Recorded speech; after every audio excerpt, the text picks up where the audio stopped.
Hello and greetings. This is Jorge Michel Santos Martinez speaking, and in this opportunity, I'm going to be working with the final assignment of Advanced English 2 and Laboratory.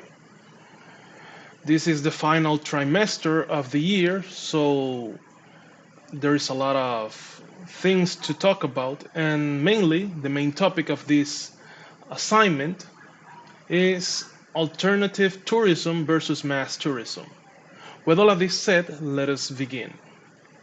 Now, let us have clear the main objective of this assignment. The main objective of this assignment is to analyze the key differences between mass tourism and alternative tourism, highlighting their distinctive features of each one and assessing their impact, both positive and negative, on the community where they are operated. Um, with all of this said, let us begin with the what is alternative tourism and what is mass tourism. Well, mass tourism is a tourism that refers to a large scale of travels of people to popular destinations, often organized through package deals and many other ways. Um, it emphasizes affordability, convenience, and accessibility, uh, catering to a wide audience. Now, alternative tourism refers to a form of travel that prioritizes unique and sustainable and ethical experiences. It focuses on minimizing the negative impact of tourism on the environment, culture, and local communities, while fostering a meaningful interaction between tourists and hosts. So that is what those two type of tourism are. Now, let's talk about the key differences of the two. Well, some key differences between alternative tourism and mass tourism are the following: scale and approach. Mass tourism involves large scale and standardized travel and experience targeting to a high number of tourists. Meanwhile, alternative tourism focuses on small scale, more personal experiences catering to a niche market. Environmental impact. Mass tourism often has a high environmental impact due to overcrowding, over overuse of resources and pollution. Unlike alternative tourism that promotes sustainability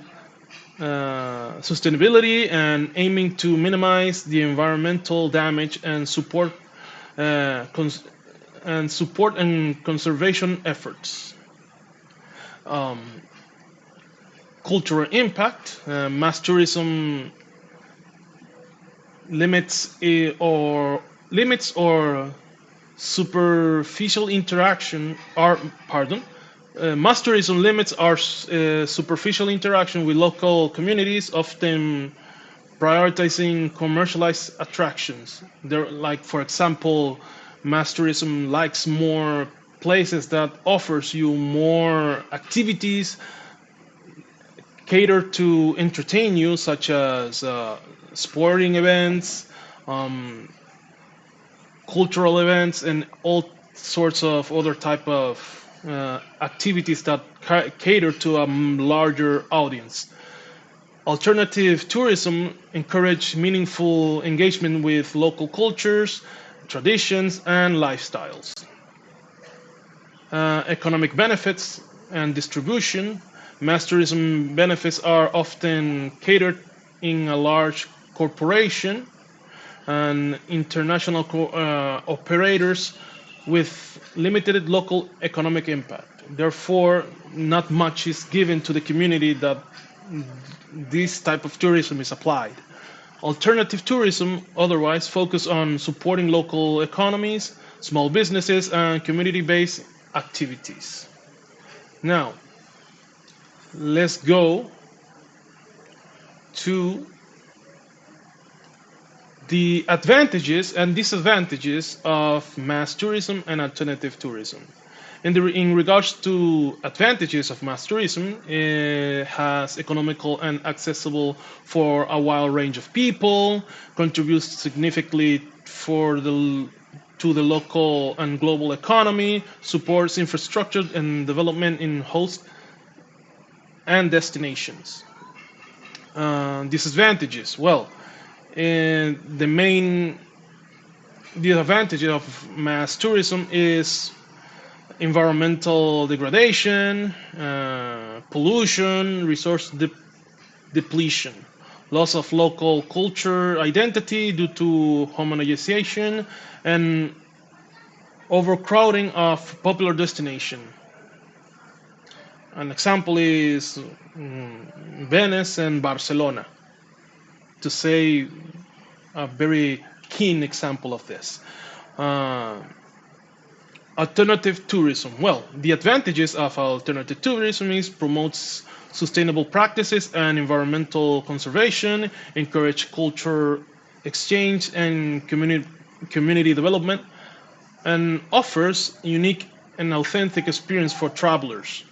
Now, the disadvantages of this type of tourism is it can be expensive and less accessible due to budget accessible to budget travelers is more difficult because of those experiences that it offers. May have limited capacity to generate large-scale economy benefits, and requires more planning and effort from the travelers. Therefore, if you want to take the most of this type of tourism, you have to be a well-read traveler. You have to have a very specific plan and very specific needs that you want to fulfill, and you must be mindful all of the time where the places you're gonna go. Therefore, this is quite limiting to a larger scale of tourists. In conclusion, in my opinion, both types of tourism have their place within this industry.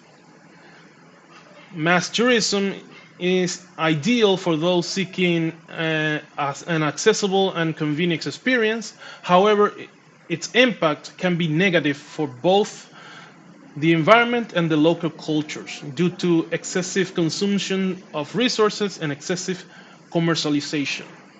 On the other hand, alternative tourism, though less affordable for the large public, offers more sustainable and authentic options for travel, aligning with modern trends towards responsible tourism. This type of tourism, tailored to the traveler, stands out for its commitment to environmental conservation and respect for the local communities. In short, I think, both approaches, I think, have their place in today's tourism landscape, and responding to the diverse needs of the and priorities of the travelers. Therefore, I think both are overall a good thing, mindful of their respective advantages and disadvantages. Thank you for listening. This was my brief participation. I hope have a good day, and cheers.